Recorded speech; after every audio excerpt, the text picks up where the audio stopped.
Sunan Kalijaga adalah seorang tokoh Wali Songo, dikenal sebagai wali yang sangat lekat dengan budaya adat istiadat Jawa di Pulau Jawa. Sunan Kalijaga mempunyai cara yang berbeda untuk menyebarkan agama Islam, diantaranya dengan memasukkan dakwah ke dalam tradisi dan budaya Jawa. Sunan Kalijaga memiliki perjalanan hidup yang berliku, sebelum akhirnya menjadi bagian dari Wali Songo. Pria yang lahir sekitar tahun 1450 Masehi itu memiliki nama asli Raden Said. Beliau merupakan putra dari Tumenggung Wilatikta dan merupakan keturunan dari pemberontak legendaris Majapahit, Ronggolawe. Sebelum Raden Said lahir, ayahnya memang sudah memeluk agama Islam. Meskipun seorang Muslim, ayah Raden Said dikenal sangat kejam menetapkan pajak yang tinggi kepada rakyatnya. Raden Said saat usianya masih muda tidak setuju atas perlakuan sang ayah kepada rakyat sehingga dia sering melawan kebijakan-kebijakan ayahnya. Bentuk pembangkangan yang dilakukan Raden Said adalah membongkar lumbung padi ayahnya. Sunan Kalijaga kemudian membagikan harta kekayaan ayahnya kepada masyarakat. Hal itu dilakukan saat masyarakat dilanda kemarau panjang yang menyebabkan kelaparan. Mengetahui kelakuan Raden Said, ayahnya kemudian menggelar sidang untuk dihakimi dan diadili. Dalam sidang, ayahnya menanyakan alasan Raden Said membongkar lumbung padi untuk warga. Raden Said mengutarakan alasannya kenapa melakukan itu, karena ajaran agama Islam yang menentang ayahnya yang menumpuk makanan di gudang. Sementara rakyatnya hidup dalam kemiskinan dan kelaparan. Ayahnya tidak terima alasan Raden Said karena menganggap digurui oleh anaknya sendiri masalah agama.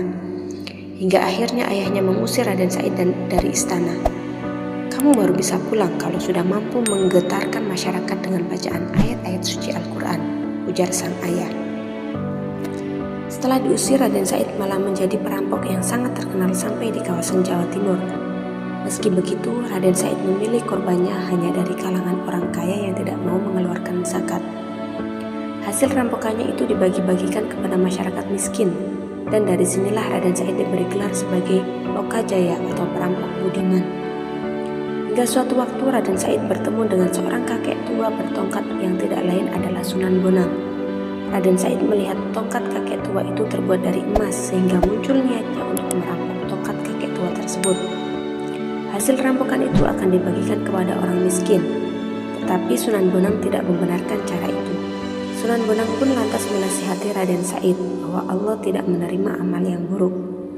Karena pertemuan itulah Raden Said bertaubat dan ingin menjadi murid Sunan Bonang. Raden Said lalu menyusul ke sungai sebagai syarat menjadi murid. Sunan Bonang lalu menyuruh Raden Said untuk bertapa sambil menjaga tongkat yang ditancapkan di tepi sungai. Raden Said tidak diizinkan untuk beranjak dari tempat tersebut sebelum Sunan Bonang kembali.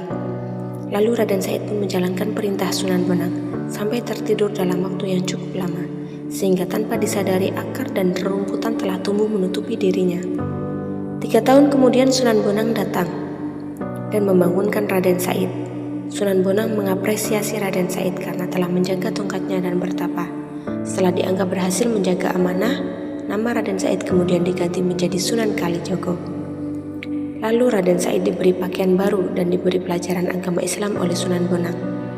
Menurut pendapat masyarakat Cirebon, nama Kalijaga berasal dari nama dusun Kalijaga di Cirebon. Nama itu disematkan karena dia pernah tinggal di Cirebon dan bersahabat erat dengan Sunan Gunung Jati.